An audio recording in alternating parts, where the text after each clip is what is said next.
Hi, it's Christina with the Sisyphean Journal, and I figured I could at least turn my screen this way so you can watch. It's not ideal, but you can see what I'm seeing. And what I'm going to do, I did a reaction to a comment video just a little while ago where I brought up Douglas Karpen in Texas as being an example of an abortion facility that did not provide exactly great counseling. Now, that part might be the part that upsets pro-choice people the most, that he's being advised to have the women sign a contract to agree to go through with the abortion even if they change their minds, and I'll provide a link to that video below. But what I want to do now, this is an interview that Mark Crutcher at Life Dynamics did with 3 former employees of Douglas Karpen. Now, at the time, he wasn't saying that it was Douglas Karpen. And I forget how I found out it was Douglas Karpen, but I found out it was Douglas Karpen, the Texas Gosnell.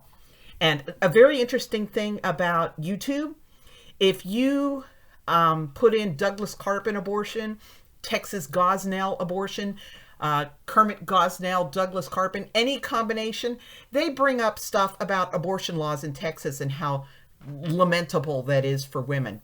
They don't bring anything up that you actually want to find out about this guy Karpen. They hide that.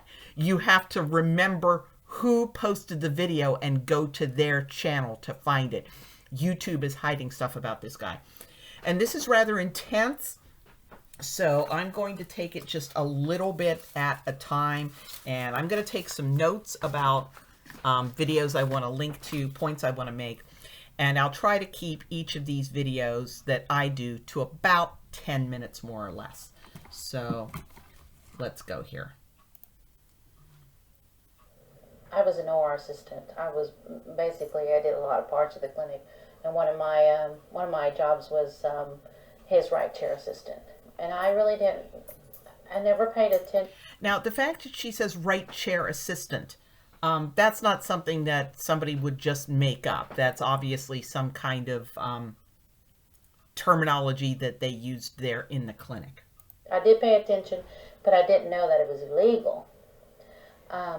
When he did an abortion, especially over a 20-week abortion, most of the time the fetus would come completely out before he either cut the spinal cord or he introduced one of the instruments into the soft spot of the fetus in order to kill the fetus. Okay, a couple of points I want to bring up here. One is that 20 weeks hasn't hit viability yet, but even a trained ultrasound technician can be off by 2 weeks very easily. So what they think is a 20-week baby can very easily be a 22-week baby, which does have a chance of survival, especially if it's a little girl. And then if you think it's a 22-week, it might be a 24-week, which is pretty darn viable, needs a lot of support, but the likelihood of survival is pretty good. So that's a point I want to bring up in addition to what she's saying. When she's saying 20 week, there's a really good chance this is a 22 week. And she's talking about that being the starting point of frequently seeing them come out alive. And another thing I would like to add is that abortion clinics are notoriously bad at gauging fetal size if they want to sell the abortion. I've seen cases where the woman was told she was 12 weeks pregnant and she wound up being 32 weeks pregnant. So whether the doctor knew she was 32 weeks and just didn't want to lose the sale, I think he would have wanted to charge her money. Would have wanted to charge her for a 32-week abortion, not a 12-weeker. But abortion clinics are notoriously bad at accurately gauging gestational age. Food for thought. And but I wasn't aware. I thought, well, it's an abortion. That's what he does. And again, how could you not know it's illegal to kill a baby after it comes out alive? Gosnell staff said the same thing. He told them that it was ensuring fetal demise. And he was the doctor. Most of Gosnell's workers were very poorly educated. A lot of them were high school dropouts. One of them was a high school student herself. She was hired when she was 15. Some of them were drug addicts who worked for him because he supplied them with drugs. So these are people who like, well, he's the doctor. He's telling us this is okay. And, when you think about it, it really doesn't logically make much sense that if the baby's here and you kill it, it's a protected right. But if it's a few inches over in this direction, it's murder to kill it. That really makes no sense. So it makes more sense for them to figure, okay, I guess it must be legal, than it does for it to not be legal when you think about it. But I wasn't aware that it was illegal. And on many occasions we had fetus that he would use the process as far as what is it called, where he would dilate the cervix and then dilate the cervix, evacuate the uterus, and most of the time. Now, dilation and evacuation, that's D and E.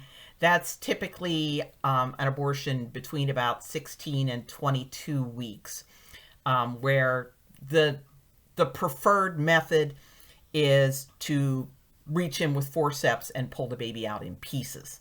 The D and X, dilation and extraction, is when you're intending to pull it out feet first, right up until here. And then while the mother's cervix is kind of holding the baby's head here, they slide their fingers up and find that spot right there at the base of the skull. And then you would take a blunt curved Metzenbaum scissors, and I'll provide a link below so you can see what those look like.